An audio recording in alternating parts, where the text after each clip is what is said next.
This planet is red, dusty, very thin atmosphere. Not toxic, but not nearly enough carbon dioxide. Probably some sort of navigation error occurred after that radiation flare. I either hit the wrong planet, or the little blue dot had its own nuclear apocalypse while I was in suspended animation. The pod's carbon filters went out with the computers. To anybody back home in the bunkers, if you can hear me, I have a message. After all the wars, the life in the bunkers, putting everything into launching rockets, the long journey, it was still worth a shot. I'm sorry it didn't work out. Maybe one of the others will land somewhere hospitable and give us a second chance. Hope may yet live on somewhere, far away from the collective. I've decided I'm going for a final walk. The proximate star is shining. The weather is calm. I've got about 10,000 calories. It's a good day to see another world. After I break the airlock, that's it.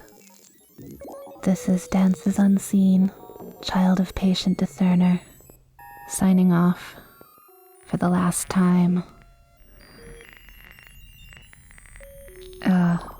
I meant that.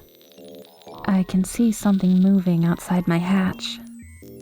It's definitely not debris from the pod. It's, some sort of creature. Bipedal. About 2 meters tall. Maybe a little bigger than my thumb. Appears to be investigating the pod. It doesn't look like anything we've seen from the collective. It has a stubby, round, metallic appendage instead of a head. This might actually be a silicon-based life form. A hypothetical organic computer. I can't help but read malevolence in that featureless mirror. Wait, that's a visor. It has a face under that. Why, it's not silicone at all. It's a sort of clear polymer bubble with... whatever it is, it's looking at me. Its features are familiar, similar to ours. It's likely also a monolith species. There appears to be a slight crackling noise coming from it. It's drawing some sort of symbol in the dust on the pod window. I think it's intelligent. What kind of organism could evolve in such a thin atmosphere? Is that why it's so small? Unfortunately, communication is impossible.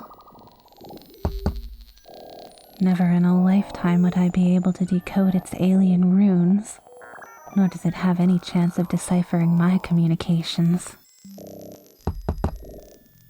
Would you stop that? I'm trying to take notes. I must be agitating it slightly. It hisses at me with every word I say. Likely it's going to start banging away again. Hang on, it's pointing at me? How curious. I'm Dances Unseen. Do you have a name? Crikey, it's writing again, and pointing at itself. I wonder how it knew I'd understood it, or that I'd introduced myself.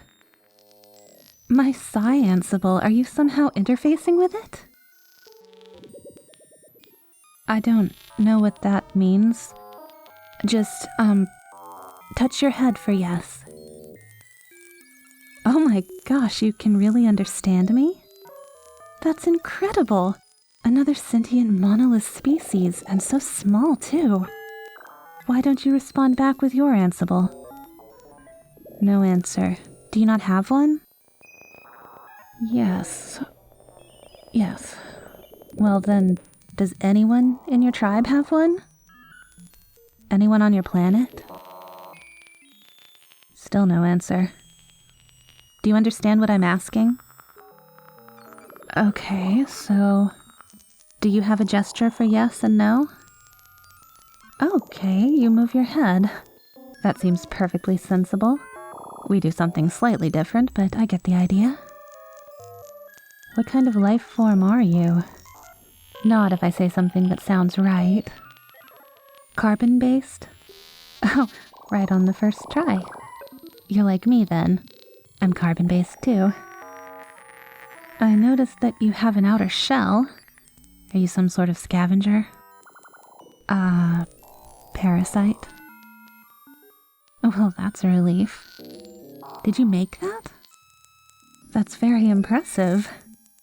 It doesn't look like there's much of anything at all out here. Enterprising little fellow, aren't you? Are you alone? Yes. Like, all alone? Are there more of you somewhere? More of you. Where are they? Up. Oh, you're a traveler too. Can you get them? Bring them to me? No. What if you had time? Maybe a rotation of the planet? Still, no. Are you stranded?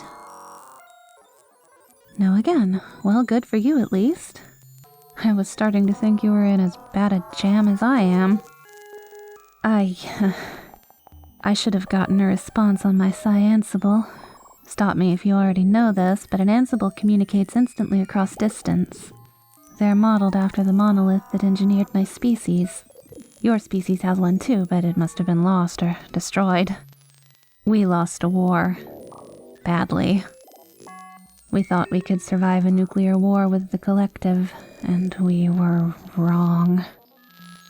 We went underground, and while we did, oxygen poisoning destroyed our planet. Our respiration cycle was broken, and nothing to breathe means no sap, no calories, no life. I was sent out to try and seed a planet that already had large amounts of carbon dioxide. Someplace that already had a carbon source to fix the oxygen. This planet was a bad choice.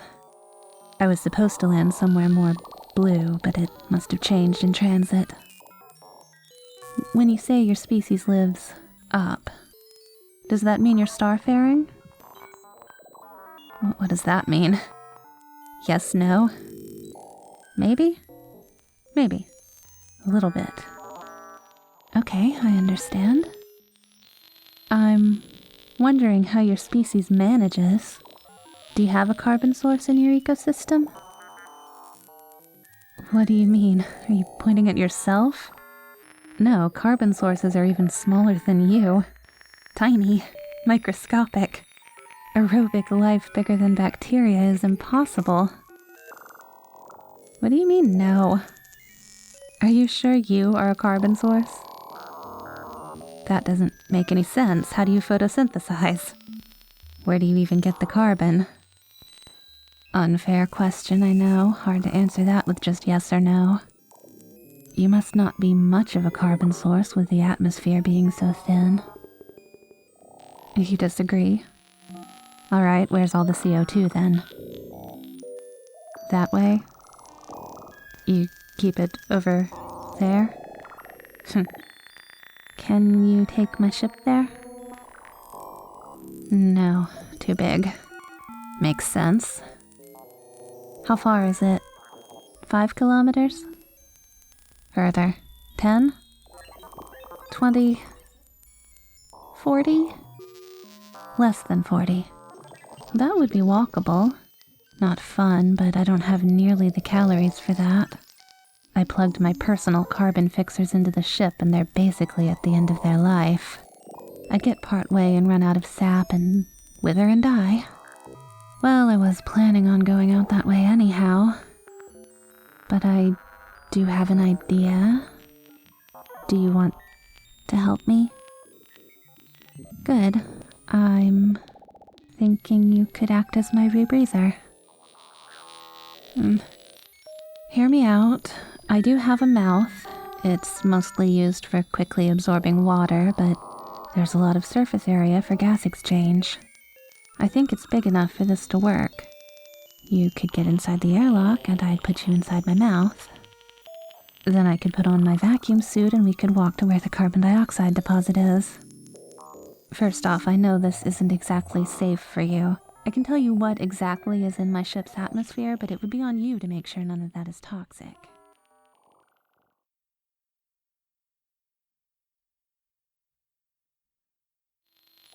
Alright, I'm letting you in the airlock.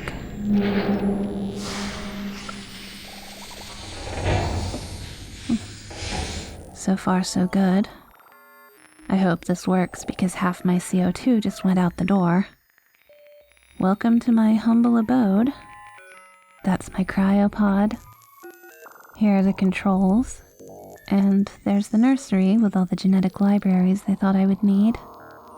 Here's the holograph library with schematics for terraforming equipment. Like I'll ever have a chance to use any of that.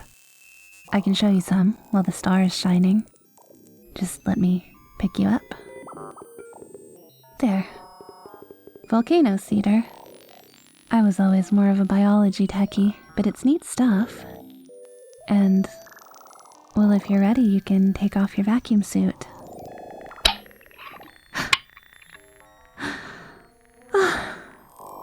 The air you're respiring, it's so rich. Warm, too. My goodness, you're like a little oven. Who knew you could pack so much aerobic activity in such a small area? So much CO2. I can actually think straight. If we could have taken your species into the bunker with us, we could have survived forever. This is going to work. We've got a plan. You've shown me how to get to your hideaway. I've got a fighting chance. Thank you. Most of the aliens my people have encountered haven't been very cooperative. Or worse, too cooperative. But I've got nobody but a vault full of seedlings, and you. I'd be in your tribe if you'd have me. I don't know if that word is translating correctly.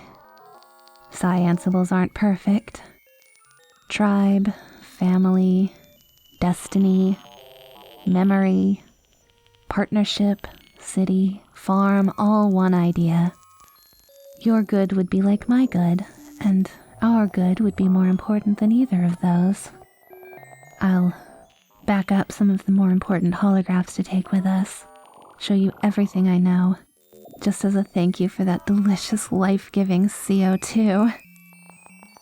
So, here's the awkward part. Do you want me to put you in my mouth, or are you gonna crawl in? Oh, this is excellent. For me at least. Give me a few taps to let me know you're okay in there. Good. I haven't had air this fresh since I was a child. I'm going to fasten my vacuum suit and then I'm going for my little walk. I'm ready to feel the starlight and see my new home properly.